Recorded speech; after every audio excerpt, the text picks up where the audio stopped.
கர்த்தருடைய பரிசுத்தமான நாம மகிமைப்படுவதாக.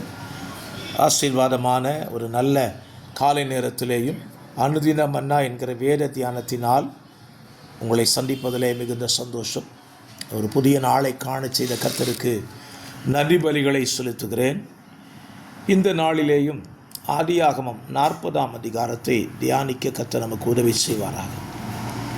இந்த அதிகாரத்தில் யோசேப்பினுடைய வாழ்க்கையின் சரித்திரம் தொடருகிறதை வாசிக்க முடியும். யோசேப்பு சிறைச்சாலையில் இருக்கிறான். அவனோடு கூட பார்வோனுடைய அரண்மனையில் இருந்த பானபாத்திரக்காரனும் சுயன்பாவிகளின் தலைவனும் செய்த தவறுக்காக சிறை கைதிகளாய் வருகிறார்கள். அவர்கள் அந்த சிறைச்சாலையிலே துக்கமுகத்தோடு இருக்கிறதை யோசேப்பு கண்டு அவரிடத்தில் விசாரிக்கிறார். 2 பேரும் 2 சொப்பனங்களைக் கண்டு அர்த்தம் தெரியாமல் திகைத்து கொண்டிருக்கிறதையும் அதற்கு அர்த்தம் சொல்லுகிற மனிதரை தேடுகிறதையும் பார்க்க முடியும். யோசேப்பு அவருடைய சொப்பனத்தை கேட்டு அர்த்தத்தை சொல்லுகிறான். அந்த அர்த்தத்தின்படியே அவர்கள் வாழ்வில் சம்பவிப்பதை இந்த 40ஆம் அதிகாரம் விவரித்து காண்பிக்கிறது. இந்த அதிகாரத்திலிருந்து நாம் தெரிந்து கொள்ளுகிற ஒரு விஷயம், யோசேப்பு தான் சிறை கைதியாக இருக்கிறதை மறந்துவிட்டு மற்றவர்கள் வாழ்விலே ஏற்படுகிற பிரச்சனைகளுக்கு தீர்வு காண முனைகிறதை நாம் பார்க்க முடிகிறது. இன்றைக்கும் பல நேரங்களில் நம்ம வாழ்க்கையில் இருக்கிற பிரச்சனையை தான் நம்ம பெருசாக நினச்சிக்கிட்டு இருக்கிறோமே தவிர மற்றவர்கள் பிரச்சனையில் இருக்கிறதை நம்மால் ஏற்றுக்கொண்டு அவர்களுக்கு உதவி செய்ய மனம் வருவதில்லை. காரணம், நானே பிரச்சனையில் இருக்கிறேனே, நானே நெருக்கத்தில் இருக்கிறேனே என்று தான் நாம் சொல்லிக்கொள்வோம். ஆனால் யோசேப்பை பாருங்கள், அவன் சிறை கைதி என்பதை மறந்துவிட்டு மற்றவருடைய பிரச்சனையிலே தலையிட்டு அதற்கான சொல்யூஷனையும் தீர்வையும் அவர்களுக்கு சொல்லிக் கொடுக்கிறான்.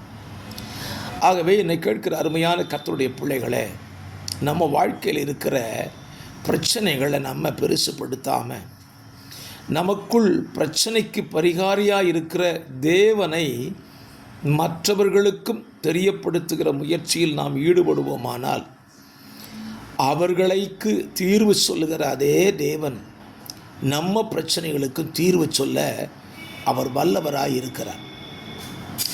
பாருங்கள், அந்த 2 பேர் கண்ட சொப்பனத்திற்கு தீர்வை சொன்ன பொழுது பானபாத்திரக்காரனுடைய சொப்பனம் அவன் சொன்னபடியே பலித்தது.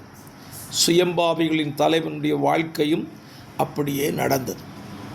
இந்த உதவியை யோசேப்பு செய்யும் பொழுது பானபாத்திரக்காரனிடத்தில் சொல்லுகிறான், நீ வாழ்ந்திருக்கும் பொழுது என்னை நினைத்து இவ்விடத்திலிருந்து விடுதலை செய்ய வேண்டும் என்று கேட்டுக்கொள்ளுகிறான்.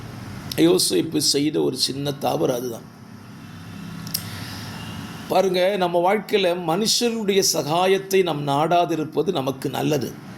ஏனென்றால் நம்முடைய சகாயம் வானத்தையும் பூமியும் உண்டாக்கின தேவனிடத்தில் தான் இருக்கிறதே தவிர மனிதனிடத்தில் இல்லை.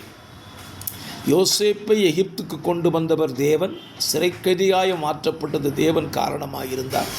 அதே தேவன் யோசேப்பை உயர்த்துவதற்கும் தேவன் அல்லவா? ஆகவே இந்த காலவெளியிலே நீங்கள் ஒன்றை புரிந்து கொள்ளுங்கள், உங்கள் வாழ்க்கையில் வருகிற எல்லா பிரச்சனைகளுக்கும் தேவனே உதவி செய்ய வல்லவராக இருக்கிறார். அதை மாத்திரம் நீங்கள் விசுவாசிப்பீர்களானால் யோசேப்பை கொண்டு பானபாத்திரக்காரன் உயர்த்தப்பட்டதை சொல்ல வைத்த தேவன் யோசேப்பின் உயர்வையும் தேவன் செய்ய வல்லவராக இருந்தார். ஆகவே இந்த காலவெளியில் இந்த வார்த்தையை விசுவாசியுங்கள். உங்கள் பிரச்சனையே நீங்கள் பெருசாக நினைக்காம மற்றவர்களுடைய பிரச்சனையிலே தேவனுடைய உதவியோடு அவர்களுக்கு தேவ காரியத்தை சொல்லிக் கொடுத்து அவர்களை பிரச்சனையிலிருந்து வெளிக்கொண்டு வர பிரயாசப்படுங்கள். அது உங்களுக்கும் சந்தோஷத்தையும் சமாதானத்தையும் தரும். மற்றவர்களும் தேவனை அறிந்து கொள்வதற்கு உதவிகரமாயிருக்கும். ஜெபிக்கலாம். பரிசுத்தமுள்ள நல்ல பிதாவே, இந்த நல்ல காலவேளையிலே யோசேப்பின் வாழ்வில் நடந்தது போல எங்கள் வாழ்க்கையிலும் நாங்கள் யோசேப்பை போல நடந்து கொள்ள எங்களுக்கு உதவி செய்யுங்கள். எங்கள் பிரச்சனையே பெருசாக நினைக்காம மற்றவர்கள் பிரச்சனையிலேயும் நாங்கள் அக்கறை கொண்டு ஜெபித்து அவர்களுக்கு உதவி செய்ய கிருபை தாரும். வார்த்தையை கேட்கிற பிள்ளைகளை ஆசீர்வதி. இயேசுவின் நாமத்தில் பிதாவே,